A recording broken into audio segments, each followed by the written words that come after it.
unpack, yeah. Yeah, yeah. Welcome to the What's the Temp podcast. My name is Betina, and I am coming in hot. My name is Jen, and I'm checking in so I don't check out.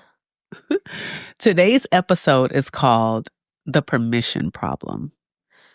So I'm especially excited about this episode today because when I'm reflecting on some of the times when I feel that I'm asking permission, it's because I'm pushing up against approval seeking instead of intuitive wisdom. I've noticed in other people that faith or universe belief is sort of an undercurrent that allows them to be more confident and less consumed with self. So I love it. Let's get into it.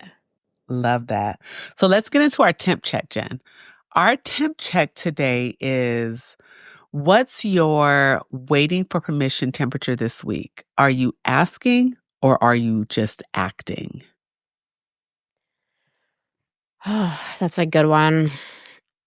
I feel I'm going to go in a direction that I've never gone before, which is I'm going to talk about the precipitation. So my gosh. Temperature, I know the temperature is in the high 60s, Okay. but there's hail. There's hail. Okay. You know how sometimes it feels like a regular day and then ice balls start to hit the windshield of your car? Has that ever happened to you? Probably not in California.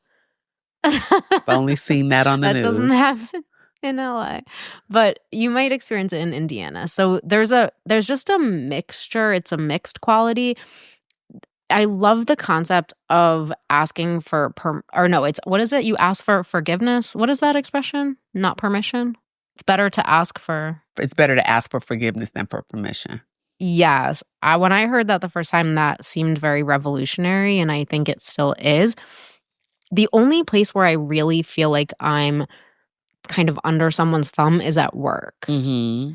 And I have a very, very contrary, very rebellious nature. I have a huge problem with authority. So I find myself bucking constantly at the expectations of work. Mm-hmm. For example, I actually said at my job interview, I said, I'm not going to stay here if my work is done. Oh, I just told I'm them that. out when I I'm was done. like, I'm not. Well, I said, I'm not going to even allow you to, theoretically pay me for butt in seat.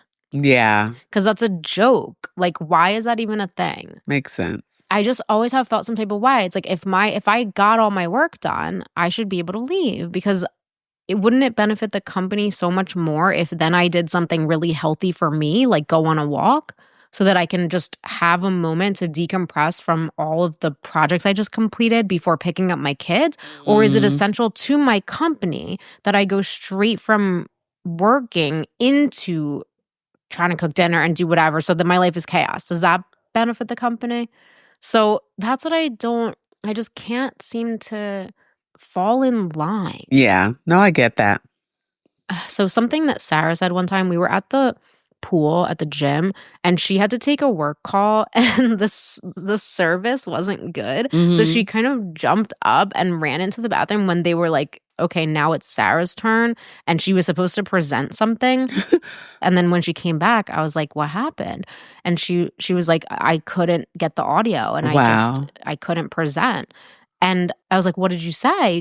What did you say after the meeting? And she goes, nothing. And then she said, I never explain myself. Ooh, powerful. I know, right? And I just thought, wow, that is revolutionary. I wish I could be more like that. Just not explain myself, not apologize, and I know that there's a middle ground to that. There has to be.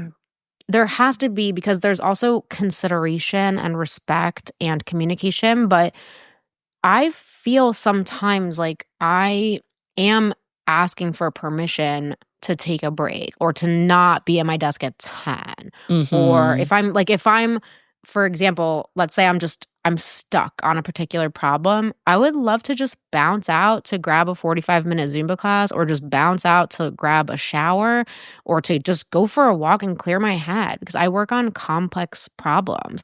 And that helps me to come up with solutions. But then I'm always thinking in the back of my mind, is someone going to message me? Am I going to get a work message? Is my light on? Blah, blah, blah, blah. So I feel like now that I'm getting older, I just want to stop with that. I want to start to embody more so what Sarah says, where I don't need to explain myself. I'm a 40-something-year-old woman who has worked here for 7 years. I'm a salaried employee. If I want to go for a walk and not be accountable to my computer for a little bit, it doesn't matter. So I'm trying to move more in that direction. I don't know what it is about this like good girl thing that's just got me in its grip that I feel like I have to answer for how I designate my time. It really bothers me. It's actually called presenteeism. Well, I'm writing books about this stuff, so I get it. Yeah, we've discussed this before, and it gets me a little bit heated. But last year, at the beginning of this year, I've been waking up incredibly early, and I asked if it was okay if I started my work earlier, like to the tune of 4 or 5 a.m., so I could knock out all the really important things before I started getting barraged with messages from within the company. Right. And then it was implied that also once I get all my work done, I'll also be leaving a little earlier, like 3, which is something I would love to do when my kids are getting out of school, especially because where are they going to go at 3 when they get out of school, Right. And he basically said, no, you can't do that because then your green light, the light that is on your chat app, would be going dark earlier, and then people would wonder where you are. So even if I were to still always be available, even from the hours of 3 to 5 or 6, if I were needed, it still would need to be that my chat light was on. Otherwise, people would wonder. And that incensed me. Yeah. And then the way I am, because I'm so opposite extremes, is like the first thought is like, well, then I quit. Well, okay, but wait, I want to take it outside of ridiculous. your work. Like outside of your work, how comfortable are you with trusting your own judgment? Because it's called the permission problem. So how comfortable are you with trusting your own judgment on important decisions? Well, in that context, I'm not sure how to answer because who am I asking permission from if it's just my personal life? I'm in charge of my personal life. But at the same time, why I'm also saying hail is because even though I'm getting more confident at work with just not explaining it if I need to leave my desk for any amount of time during the day, as long as I'm getting my job done, if I'm doing, I need to start dinner earlier, I need to whatever, as long as my work is done, I'm not going to be tethered to that idea of presenteeism anymore. I've just decided that's not how I want to live. Because I'm imposing it upon myself. Like, yeah. I am technically being watched. Like I am being watched in the sense that my computer is being surveilled, which is why it's super annoying. But that is the area where it's strongest. But even today, my fitness ring, like I was telling you earlier, told me not to go to yoga. If your fitness ring is saying you need rest, you're having a problem. I feel like your fitness ring should be like, yes, exercise, great. Please go. That's what my watch says. Yeah, get up. Yeah. Go somewhere. Walk around. Exactly. Get some steps. This thing told me your recovery is not good. You have to stop strenuous exercise, which is crazy because I only do 3 classes a week. But it told me less strenuous exercise, more rest. So I wanted to not go to this class today. But then I was thinking, I'm already signed up for it and the cancellation window is closed. And then one thought happened that if they would email me because you get punished, like you only get 3 strikes if you sign up for a class and then you don't show up to it. And I thought, but then I'm going to get an email later that says you missed Warrior Sculpt. And it's like, who cares? Yeah. Break the rules. Yeah. What do you mean? So they can't fight me. Yes. It's like there's something. Is it endemic the right word? Like there's something that is really, really deeply ingrained in me. Even though I don't think of myself as a rule follower, there's this thing pulling at me that's saying it's not okay if you make your own decisions. So I don't like that as a place to be. So I'm in the middle of like a straight hailstorm right now of just like what I believe is my value system versus what I am allowing myself to do. Yeah. I get That's that. where I'm at. Tell me, what is your permission temp? A perfect 350 degrees. We're going back to perfect. Why am I not you know surprised? why? Okay. Because I don't ask for permission. Welcome back. I don't ask for permission. Okay, so explain. remember when like I told you, when I moved from Los Angeles to the Midwest, no one knew but my children because it was on a need to know basis. Period. My brother, because he had to drive. My kids drove me to the airport. All of my children, all three of my children, drove me to the airport in the middle of the night for my flight. Like, I don't ask literally for permission. left in the middle of the night. I literally left in the middle of the night. Not like that. Yeah. I didn't run away like that. Like, I'm not a fugitive, but but my flight was an 11 p.m. flight. But anyway, it's one of those things where I don't ask for permission. I consult infinite intelligence. That's why my prayer life is such that it is, because I have a framework that I operate inside of where I'm asking myself, am I in my emotions or is this real? Is there, like, what precedence is there in the Bible for this kind of thing? And does this situation reflect what God promised me in his word? And so once I get to that framework and then I can take the answers to those questions in prayer, then I can kind of sit and discern the next right thing to do, which that's a phrase I got from you, the next right thing to do. But I can literally sit after prayer and discern the next right thing to do for me. One thing I love about myself is I'm decisive and I am diligent. Yes. You know? You are. And so once I make a decision to work at something, I'm going to give that thing everything that I have. I'm going to make that decision and I'm going to go with it. And when I find myself floundering, I really have to go back to the framework. Am I in my emotions? Where's the precedence for this in the Bible, for this situation? And does this situation reflect, like, where am I? I'm quick to ask myself, where is my fault in this situation? I'm quick to ask myself that because I'm always ready to apologize, ready to change, because I can be seen as abrupt or confrontational. Right? I can be seen like the way that I speak. If you don't know me, you would think that I'm short and it's not personal much of the time. So I'm quick to apologize authentically. Like, I authentically apologize if I feel like I've offended someone or if I've hurt someone, that kind of thing. But on the other hand, because I'm so stingy with my time, the way we've talked about, I speak in bullet points. Sometimes, like when it's about business or at certain times, I speak in bullet points, like get to the point. It was funny when I was in dentistry, the East Coast was my territory and I thrived there because I learned how to speak in bullet points like New Yorkers. I didn't have to tell the whole story. I could get to the point. These are the 3 highlights that you need to know. And if you need me to expand on it, I can. But let's make a decision right here. Speaking in headlines. Yeah, I've heard of that. And so it was just this way that I was able to be flexible, but I just don't ask for permission. I consult God about whatever it is I'm doing. I get my divine downloads is what I call them. I get my divine download and then I move. And But who would you be asking for permission from if you were asking for permission? So it's like you would have to be in a certain place in my life to be like, if I was married to a husband that I was submitted to, certain things, like certain big decisions. I found this was a really, really fine line where I would make moves in my business.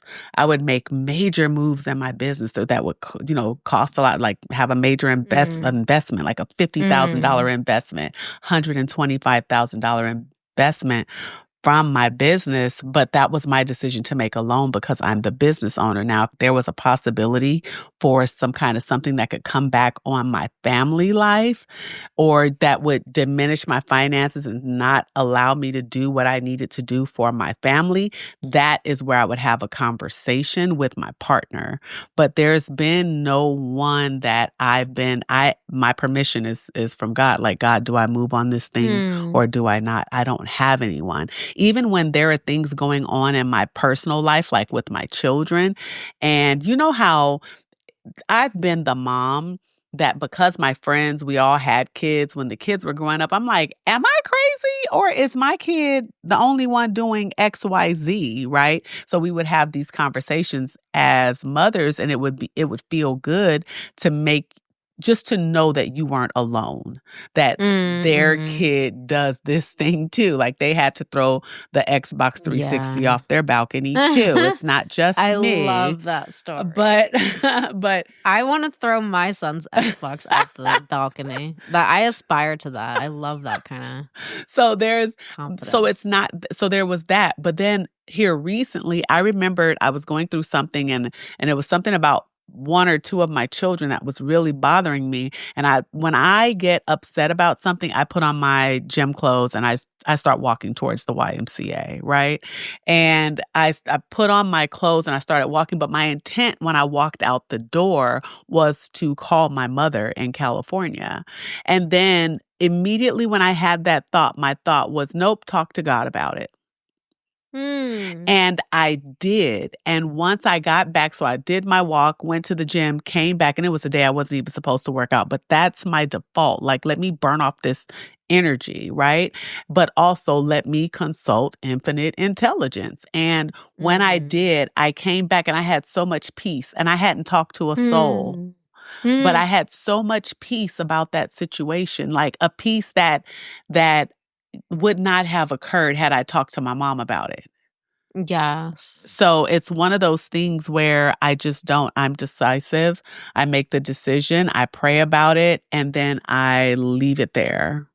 Ugh, I love that so much. This is one way that I find you very inspirational, because I do notice that people of faith seem to what's the word? Like vacillate less.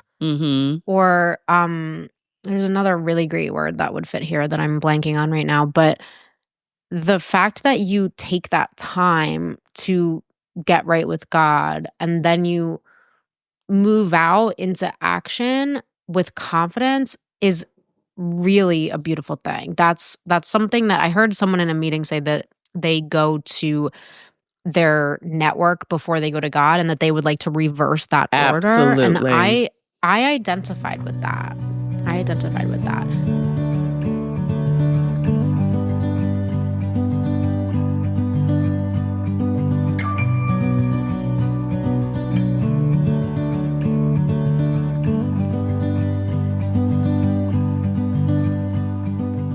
Let's move into our life focus question. Do you want to go straight to life focus over backstory?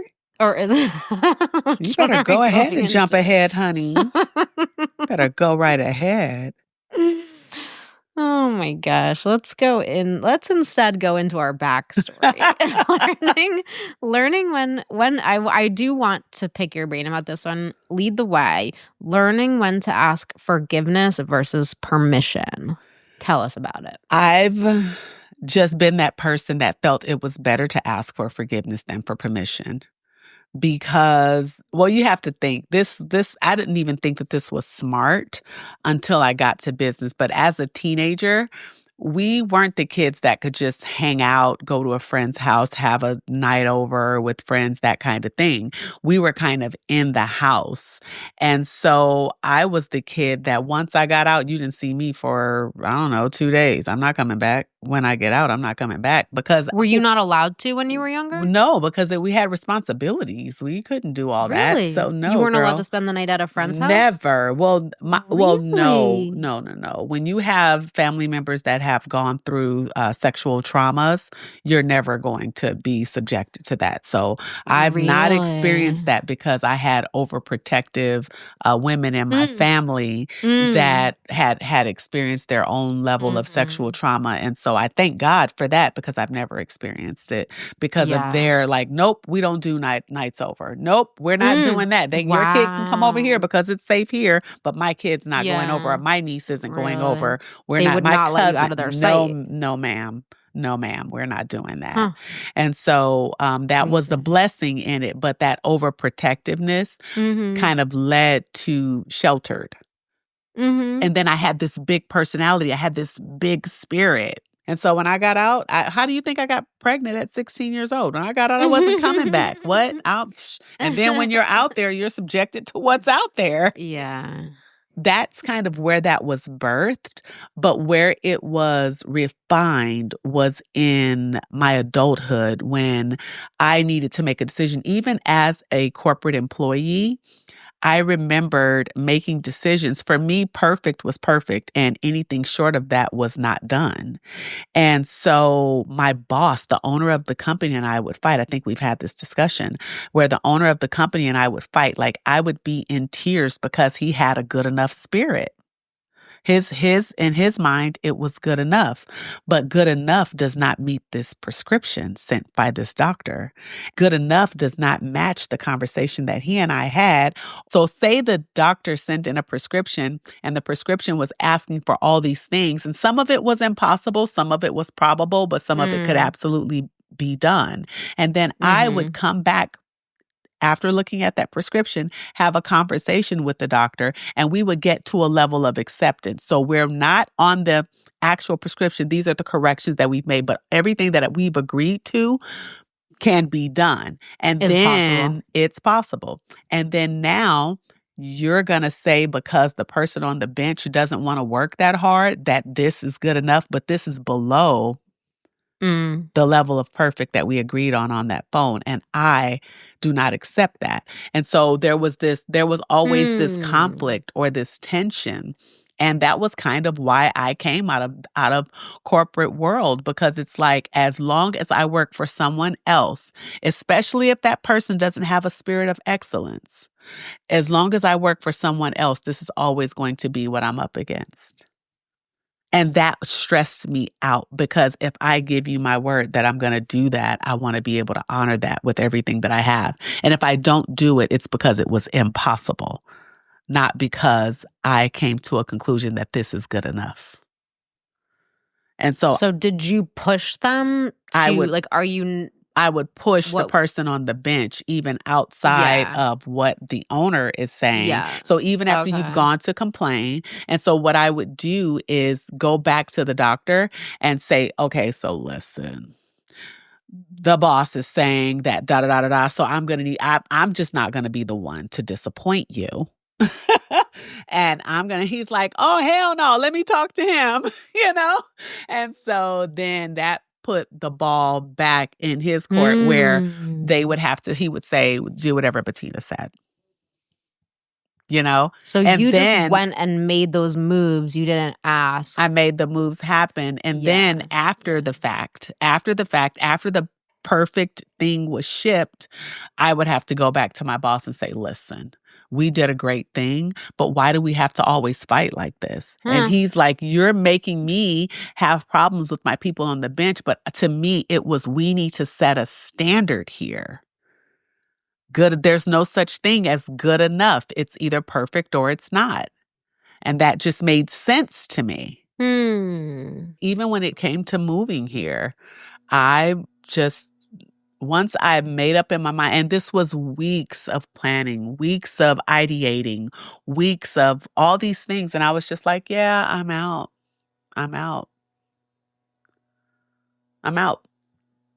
And it ended up being a great thing for me. It ended up being a great thing for my family, because even some of the things that we're experiencing on the back end, people are having life happen to them back at home.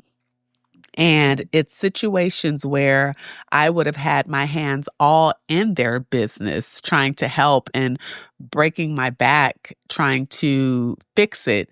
But this is a them and God thing. It's not a them and Betina thing. So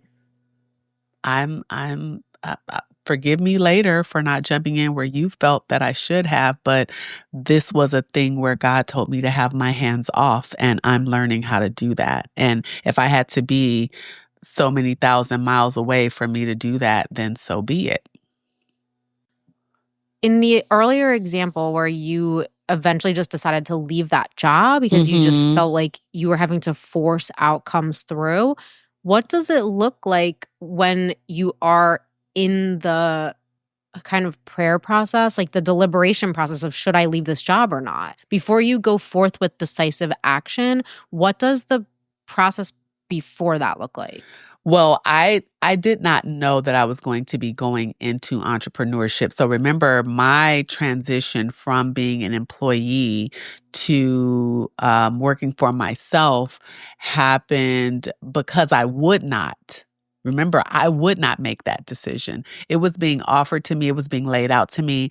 Things are being suggested to me in the spirit and in the physical, but I just rejected it because of the comfort and the stability of being an employee, right? Yeah. But remember, I had those two accidents back to back. Even when I had the first accident, I still went to work every day in pain. Yeah. And then I had the second accident and I could not go to work. Yeah. And because I'm so cognizant of how this happened, like it's so clear to me now, I can see the thread.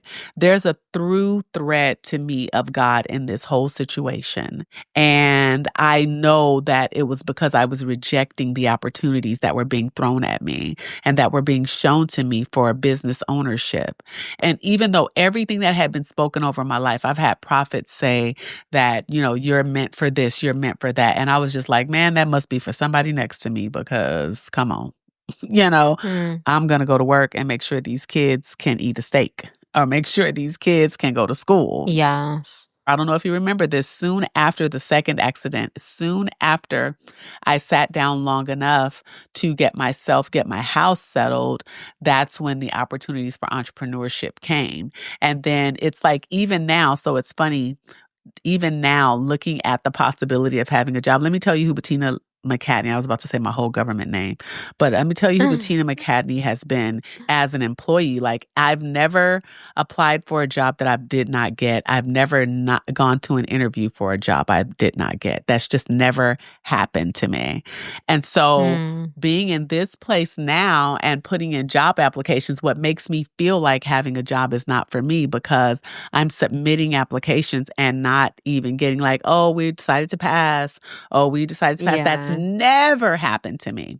But on the other Yes. side, grand God ideas for my business are coming to me. And so there's just this fine line and this dichotomy that's happening in the background. So that makes me go into prayer. And I'm just like, okay, Lord, I need you to lead me here. And I need you to give me a sign. I need you to give me a definite yay or nay about what I'm supposed to do here, because I call myself giving you something to work with when I'm taking time, looking for jobs, filling out applications, writing cover letters, and, doing all the work.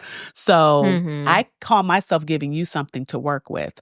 But I know I'm not holding you up, so I can't let you down. So I need you to help me here. I need you to speak to me so that I spend my time wisely doing the things that I'm supposed to be doing, working towards the things that I'm supposed to. And this is where my decisiveness and my diligence comes from. Because once I get the nope, I need you to go 100% on that, nothing can stop me.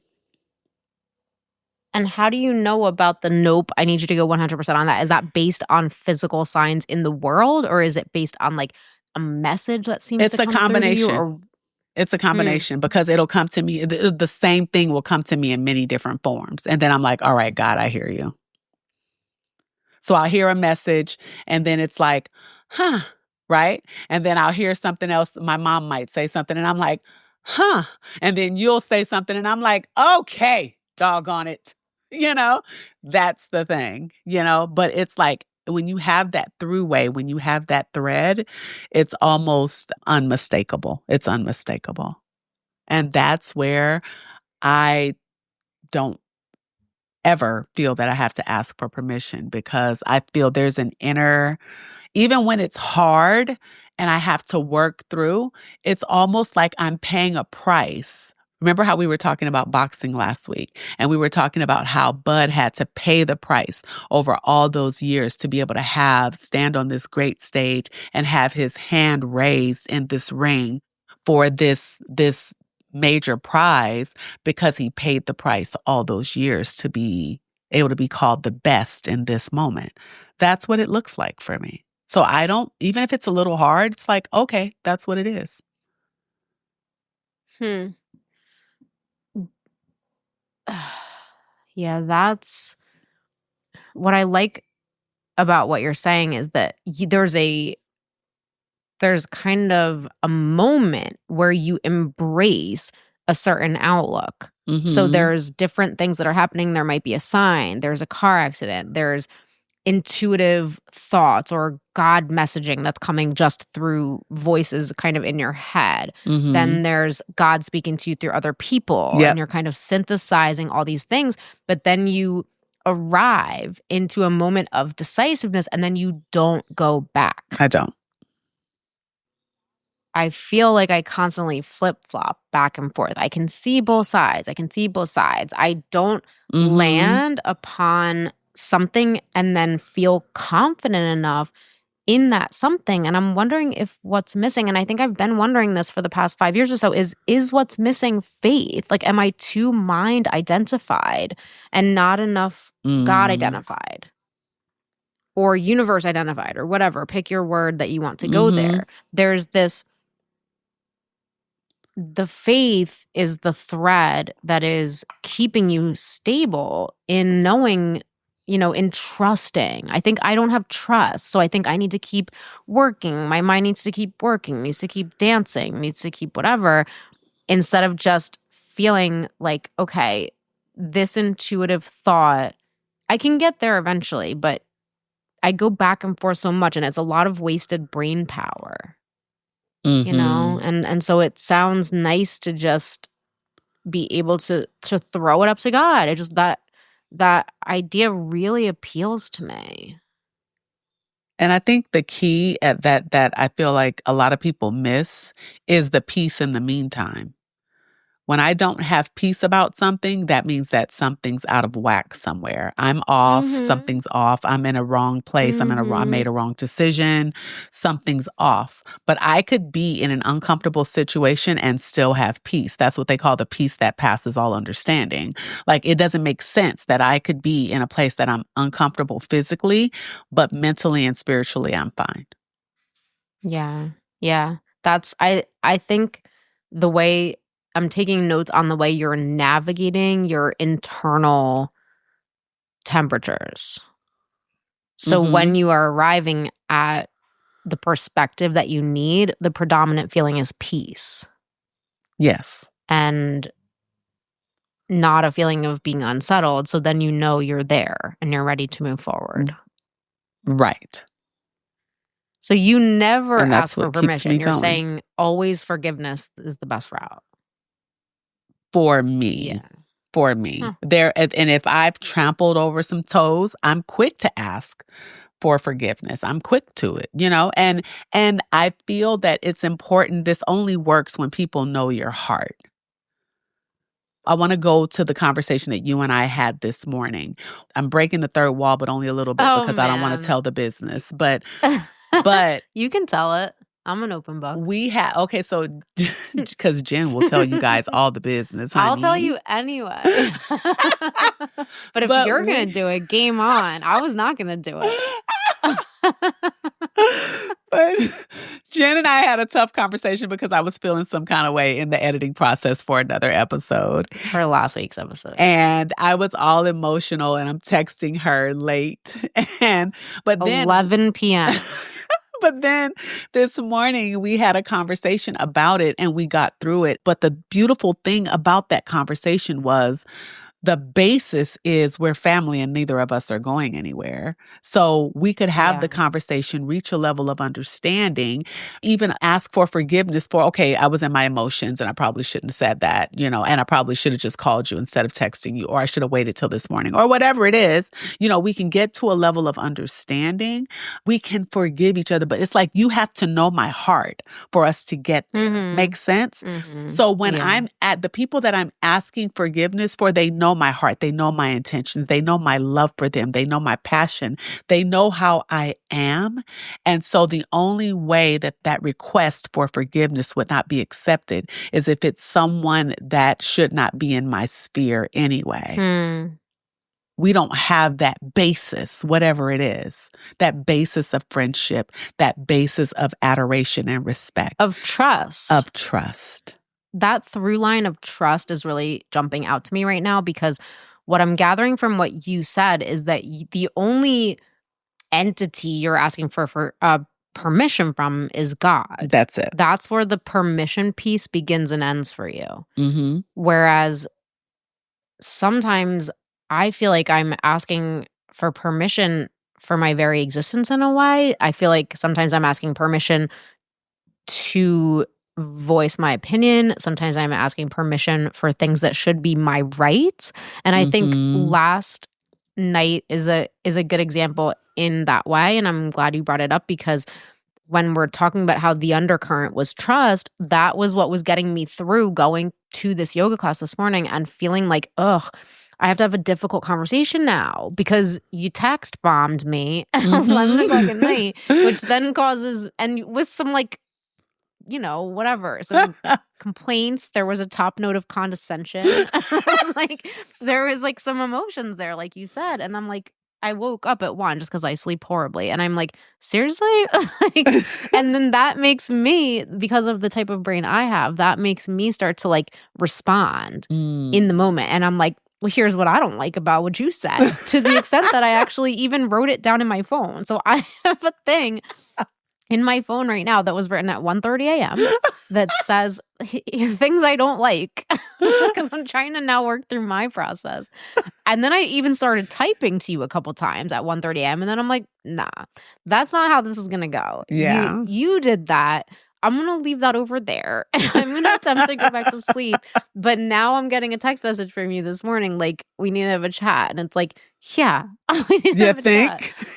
Yeah. So, you know, I do my thing this morning, go to my class. But then as I was driving home, because whenever I have to have a difficult conversation with anybody, with work, with my, you know, fiance, with anybody, I just feel this sense of dread, you know? Yeah. And it's just annoying. It's like a weight on your morning or weight on your day. It's like you just know this thing is coming up and it's going to be tough. But the thing that was different about this drive home or the leading up to the talk was just that I just kept thinking, there is so much love here. That there's this undercurrent of love and there's this undercurrent of trust. And I know that our relationship is going to survive this because I actually do trust you. And I knew that we could both communicate what we needed to communicate. And I think I was in my own process of not asking for permission, because, you know, things that you were saying were bringing up things in me and grievances. And I just kept going through some therapist that I was with. I forget who, or I don't forget who, but it was about boundaries and it was about rights. And so I also have a right to say, well, this is how I feel, because this is a conversation about how we feel and how we're affecting each other, and we're in a business relationship, but we're in a friendship, and there's toes being stepped on, and there's ways that we're not aligned. And I also have a right to voice my opinion and not to water that down, because if I water that down, then I'm going to be mad at myself. Like, I don't actually need permission to speak my mind, you know? So that was a really cool experience. We always come out the other end of it stronger. Always. But what I'm experimenting with, I guess, is trying to find some level of something stronger than what I have currently. So right now I'm hearing the word faith echoing in my mind. I'm hearing the word trust echoing throughout this conversation. And then there's this other word circulating around here, which is confidence. Sometimes, like an example from this morning is we have people at our house again, in case you can hear this leaf blower in the background. And the landscaper is putting a bed in the yard. So this is now the final pieces of the yard. There's a whole bunch of plants going in that are basically, they're shrubs and they're big. And so they're really permanent installations. And the colors of them just weren't sitting right with me. It's going to be pink and purple. It's like, is this a little girl bedroom? Like that's not me. That's not my style. And so I was thinking I just really wanted a shrub that would flower orange in the summer. Right. But I almost felt like I couldn't, because it has to happen fast because they're here today. And I think it's based on the availability at the nursery. But I'm thinking to myself, no, I have a right to call back and say, but why do I have to even consider whether I have permission to do that? Permission from who? You know, I'm paying you. That's the situation I'm constantly finding myself in, where the thing that's pushing up against me is this people pleasing. It's like, I don't want to be that difficult customer who's calling you in the nth hour to be like, excuse me, as you're about to put the plants in the ground. I really want an orange plant. Is that an option? But I couldn't let it go because, like you said, with that decision-making process, it just kept coming back up for me, kept coming back up. I'm like, no, You didn't have I need to peace put with my it. foot down. No. And so I couldn't let it go. And it's sometimes it can be hard to figure out whether I need to let it go or not. That's what I was struggling with, I guess, is am I obsessing? Am I being too perfectionist? Am I being whatever? And then I just thought, no, I'm not. And I called him and I said, can you just put my mind at ease that there's no alternative plant that can go here that would be a shrub, same size, but would also flower orange during the summer? And he answered it and he said there was only one other shrub. It's a rose bush. I was like, not interested because of the thorns and having kids. And I'm like, done. And now I have the peace of mind. But it's like, that's what I'm thinking about as you're saying that with the permission thing. I think if I was Betina McCadney, I would have just called and been like, I want an orange plant. Can you make that happen or not? I would have It's real spoken the simple. headlines. Yes. And instead of being like, even as I was doing it, I was apologizing for it. Also, that word apologize keeps coming up for me when we're talking is like, why am I apologizing for this? Right. I don't need to apologize for wanting the plant I want when I'm that you're paying for. Yes. Yes. So that's, even as I introed it, I was like, I know I'm being a little crazy here, and it's like, no, you're not. Why are you even saying that? It's like coming out involuntarily out of my body. And that's why I just think I have a lot of work to do here. Yeah. Because if I had been really aggressive with it, then I would have always had the opportunity later to be like, hey, I came on a little strong. I might have been a little bit abrupt. I might have been a little inconsiderate, whatever I might have been later after the job was done, So I think I just want to move more towards not feeling like I have to ask permission because I think these things are my rights. They're not something I should be apologizing for or asking for permission. So that's where I'm at. I would like to see you create your own version of my framework because my framework takes me out of, am I just being bristly? Sometimes I feel like a porcupine. Sometimes I feel like I'm bristly for no reason. But I'm that way with people that love me. And I can say, hey, like last night, I can say, hey, forgive me. I was probably in my feelings. Yeah. Like this morning, you were the first to just say, I apologize for that text message. It was, what was the word? Accusatory. I said it felt accusatory. And you said, you're right. And I apologize for that. So the prickliness was followed by the forgiveness. Right. My framework is, okay, is this what I'm supposed to see? Like, does this reflect his promises to me? And the only way I know his promises is because I'm in the Bible every day. But this is my framework. And then, am I in my feelings? Because I know that about myself. If I feel like there's something I have to defend or protect, then I will get bristly. I know that about myself. So then the second thing is, am I in my feelings or is there a real problem here? No, there's a real problem when when you feel like I'm paying for this and then I have to accept something I don't want. Help us get to a level of understanding. Yes, let's get to a level of understanding so you ask the right questions. And then my third question is there precedence in the Bible for this? Like, how did God respond when this happened in the Bible? Because there's nothing new under the sun. It's just different circumstances. It's just a different age and it's just different circumstances, but it's the same problem all over again, over and over and over again, right? And so once I see how that was handled there, then that helps me put my head in the right place, my heart in the right place, my thoughts in the right place. Like, oh no, I'm wrong. I'm the one that's wrong here. And God did not respond favorably when so-and-so did this. Or, nope, I'm right and I get to ask for what I want. And so I just want to see you create something like that on your own. It doesn't have to be that, but what's your framework? Because the framework kind of takes the emotion out and it makes you not feel bad for asking. And then it helps you position what you're asking for properly.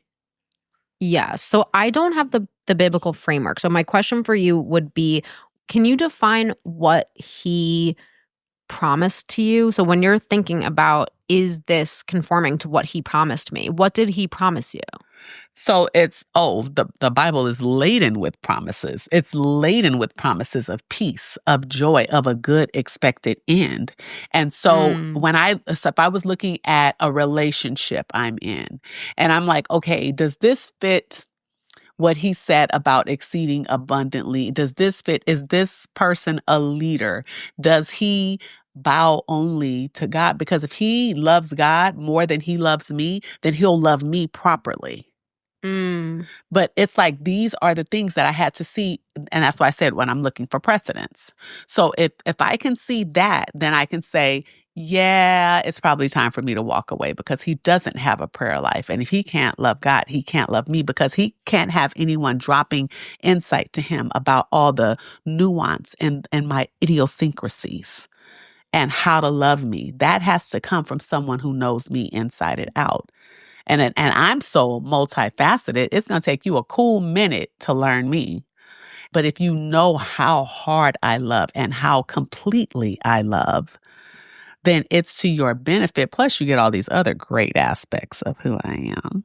But, so then it's like, for you, it's just knowing what you have a right to as a woman, as a homeowner, as the person paying for this transaction, as, it's just knowing your rights. I'm using my biblical rights, but for you, it's just knowing what you have a right to. I have a right to voice my opinion here. Now, okay, so now that we understand that, okay, let's make sure that I'm not all up in my emotions. Make sure that I'm not asking for something like we see. I hate to use this derogatory term, but we see Karen videos all over social media of people trampling on other people's rights because they feel that their right is more valuable or more important than someone else's right, but that person has a right to be there as well. You see a lot of that. You don't want to be that person. So you just want to make sure that you have a right to ask what you're asking for. And then when you're asking for it, make sure you're not trampling over someone else's rights. Yeah. And then, take the emotion out of it and just ask. And then you can boldly stand on your 2 feet and ask for what you deserve or what you're paying for. And you can do that unapologetically. Yes. And I want that for you. Thank you, friend.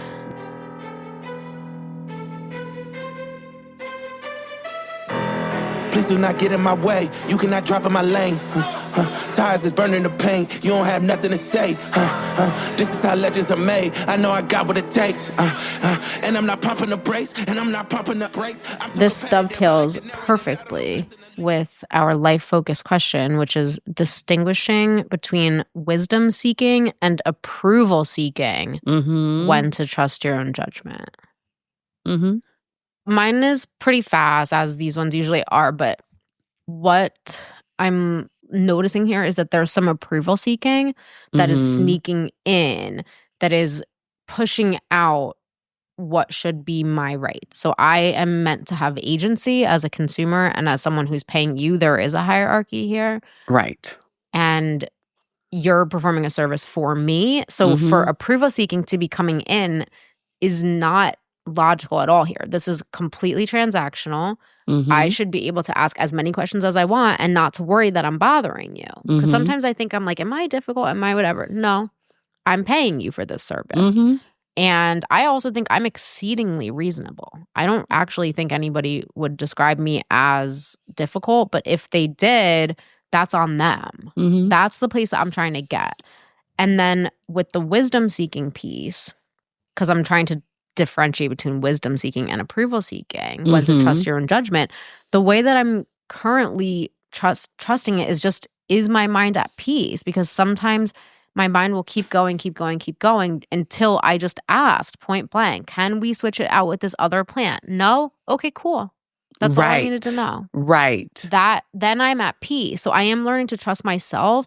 But then for the future, I also have this burgeoning spirituality. And it's not, it's not specifically a Bible thing or even necessarily specifically a God thing, but it is also those things. Like it is this. I started therapy again, and she suggested to me this week that I try some embodied presence, which was like preaching to the choir, because I'm so aware that I need to try that, and I need to just sort of get out of my head so much and come into my body. So part of that spirituality for me is just presence and trying to really stay on 2 feet in the moment and be aware of what's going on in my body. Is something coming up here, and trying to be a body before I'm a mind. Yeah. But I think I want to try to really bring in spirit to that a lot more, and universe into that a lot more, and just keep trying to align myself with whatever I think is bigger than me. Because I do notice that when I'm fraught, it's because I'm really caught up in self, or I'm really caught up in thoughts, or I'm believing the story that my thoughts are telling me, or I'm kind of talking to myself, and it's not a good place to be. So I love the way that you try to be led by divine downloads. I share some of that. I do believe that God speaks to me through other people. I do tend to get advice from a bunch of different people and then kind of go and synthesize that and see what resonates with me. But I think I need some type of more enduring faith, and I think that faith would manifest in me as confidence.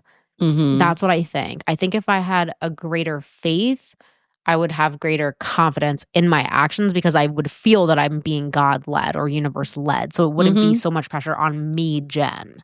You know what I'm saying? So what you're saying, and I've said this before, I believe this. I believe that we are tripartite beings, that we are, the lowest part of us is our body. It's our most animalistic part. The lowest part of us is our body. The next highest part of us is our mind, our soul, the mind, will, and emotions, right? But that's our soul. And so those 2 areas you're controlling well, right? You have good stock there, but the part you really need to build up is the spiritual part of you, the spirit of you. And that's the part of you that's closest to me, God. That's the part of you that's closest to that. That's the highest part of you. That's the most real part of you. I feel that the part that I can feel, the part that I can see, is the lowest part of me. That's the reason I'm not concerned about my body. Like everybody wants to, my hips, my butt, I need a breast lift. I'm not worried about none of that. Not that any of my stuff is unattractive. I'm cool with me. But what I'm saying is I'm not going to put more emphasis on the lowest part of me than the highest part of myself. That's what I'm hearing. Like you're now starting to develop the very best part of Jen. And that's going to end up with the very best of you for this world. But the very best part of Jen is not more Jen. The very best part of Jen is Jen as a channel. That's how I'm thinking of it. When you say the body thing, the thing that came to mind is my body is not who I am. It's just where I live. Yep. I came across that in my notes the other day, and I thought that was kind of cute. It's not who I am. It doesn't define me. And I think when I'm the least happy, like in the situation where I'm struggling with confronting someone over a service that I'm paying for, it's because I'm too much in self. Like that ego thing of like ego as an acronym for easing God out. I am too much in how do I look? I'm too much in that. And so that's not being channeled. Channeled is letting the energy of the universe flow through you. That's what being channeled is. So instead of being that way, I'm in ego. I'm thinking, how am I coming across? What do I look like? And then I'm having this really fractured sense of identity because I know who I am. But then I'm wondering, how do I look? And how do I look is not where I need to be. Yep. Love it. I love that. So talk to me about, how do you differentiate wisdom seeking and approval seeking, distinguishing between the two, and when to trust your own judgment?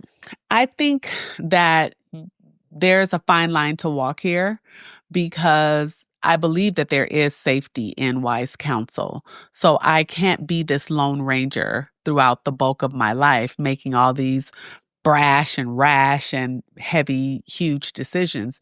I believe that there is something to one of the things that we talk about all the time is you having people around you that you trust and whose opinions matter to you, whose voices help you decide on some of the heavier things that you have to decide for your life and help you make decisions for the right direction to walk and to turn.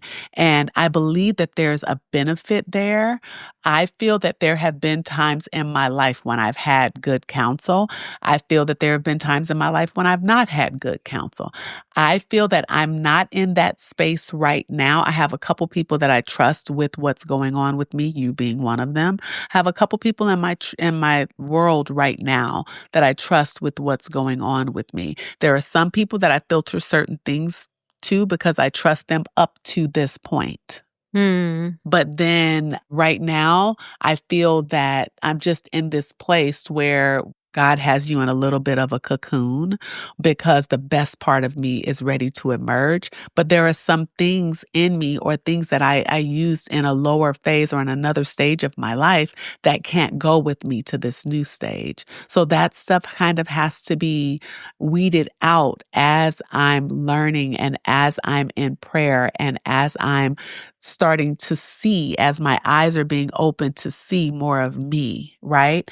And so there's this fine line to walk. I don't think it's an all or nothing. I don't think it's all infinite intelligence and no wise counsel. I think that it's a combination of the two. I think that there are times in your life where one weighs heavier than another just because of the season that you're in. But I believe that this place that you're walking into, where you have a good mix of wise counsel and you're developing your spiritual nature, I think that this is going to evolve into the best years of your life because you'll have a great mix of the two. And I think the same thing for myself.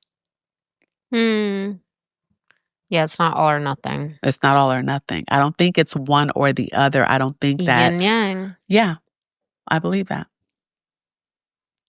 I believe that. Okay.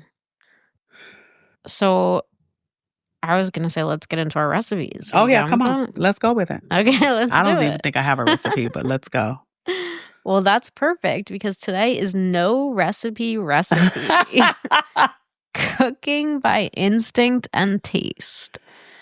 So if I'll give you a moment. So I'm going to kick it off.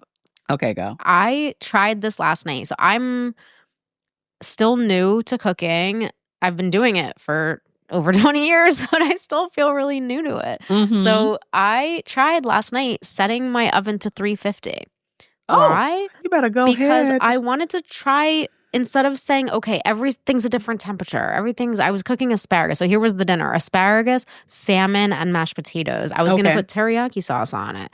So I thought briefly about taking a shortcut and doing the teriyaki from a jar. And then I was like, you know what? No, teriyaki from scratch is very, very easy. It's an Uncle Bob recipe. I'm going to introduce it here so that there's a piece of recipe in here for you guys. You basically just take a 1/4 cup of soy sauce, a 1/4 cup, I use vegetable stock, he used chicken stock, and then a 1/4 cup of either mirin or you can also use sake. And you just basically bring that to a simmer in a pot or a boil so you can boil off the alcohol. And then you add a little bit of cornstarch and a little bit of sugar, like a cornstarch slurry and sugar. And that's it. I don't get fancy with my teriyaki sauce. It's soy sauce, stock, and some type of cooking wine. So either a sake or a mirin. And I put sugar to taste, and then I thicken it with the cornstarch at the end. I don't do garlic. I don't do ginger. I don't make it fancy like that. So what I did, though, while I was making the sauce, because the sauce takes no time at all, what I was doing is I put the salmon and the asparagus in the oven, and I just set it to 350. And then I just set the thought of that thing into the oven on the back burner for me. So every 5 minutes or so, it would occur to me, hey, check how the thing's doing. Because what I have written down in my phone is that salmon is 400 for this and asparagus is 425 for this. So I just said, no, I'm just going to keep it at 350 so I can kind of keep my head on here. So I could take my time so that if it goes an extra 2 minutes, it's not going to be a disaster.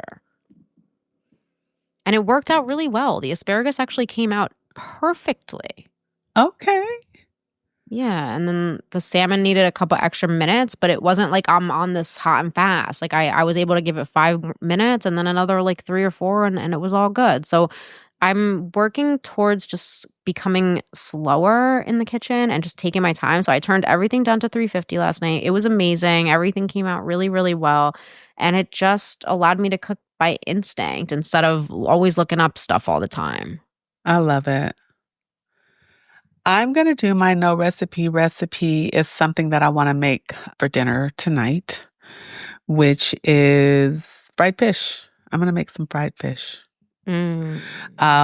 What's funny about the no recipe in this for me is my mom and I were talking recently, and my mom just is an amazing cook. I get my skills from her, but they've now conned me into coming home for Thanksgiving because they want my food. They want me to cook for Thanksgiving. That's the bottom line. So my sister's like, you can stay with me. Of course I can. So as long as you provide your mashed potatoes. As long as I'm cooking. She's like, as long as you make dressing, as long as you make the roast, as long as you make the greens, like as long as you cook, we want you here. So, but no, but as I was talking to my mom, I was like, how do you make your fried fish? And she's like, salt and pepper. I'm like, me too. I thought I was weird. She's like, nope, salt and pepper. Literally, we take whatever piece of fish it is we want to fry. My mom's favorite is buffalo. My favorite is red snapper. And we salt it. Never heard of that. Yeah, she loves buffalo fish. And we salt it with salt and pepper, and we use some cornmeal and some hot oil, and you put that like 2 dredges. I don't do a wet dry with my fish because I really want just like the cornmeal. I don't like flour on my fish. It's just cornmeal. But I drop it twice so it can get a little bit extra crunchy. And I fry it in some hot oil. And that is literally the best thing. And a little bit of Red Rooster honey because I'm Black. Put a little bit of that Red Rooster hot sauce. I don't even know if they make Red Rooster anymore. Louisiana is the next best thing. Really? Louisiana hot sauce and some sweet potato fries. And that is heaven. That is heaven. Okay. And so you'll just drop it in the cornmeal bath, and I'll drop it again to make sure that every part of it is coated. And I drop it in that. So it's just cornmeal. That's it. Salt, pepper, the fish, drop it in cornmeal, drop it in oil. Yep, that's it. And that's going to be the best fish fried fish that you had, and make it with some sweet potato fries. I bake my sweet potato fries. I might as well fry them because I'm frying this fish, but I bake my sweet potato fries. You fry those first though, right? Yeah, I bake them first. Yeah. Oh, you bake them? Fries? Bake my sweet potato fries. Mm-hmm. Okay. Put a little bit of salt and pepper. Sounds amazing. Put a little bit of olive oil on some parchment paper on the sheet pan. And that is amazing. Done. So once again, we have completed another amazing episode of What's the Temp podcast. My name is Betina. I'm checking out. And be great on purpose. You really bring the energy at the end. I love that about you so much. Have a great 24, everyone. We love you. Peace. Bye.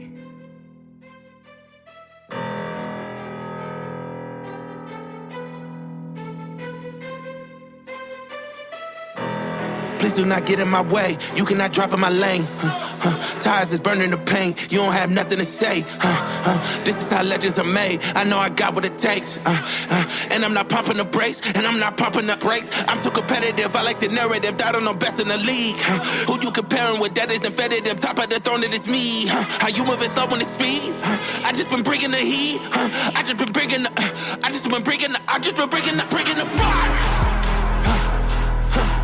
Bringing the fire. I just been bringing the. And they can't stop me. They know that I'm bringing the. I got the fuel in my veins. Trust me, I'm making a name. We are not one and the same. I am on top of the game. I cut out the line on my brakes, and that's why the driver's insane.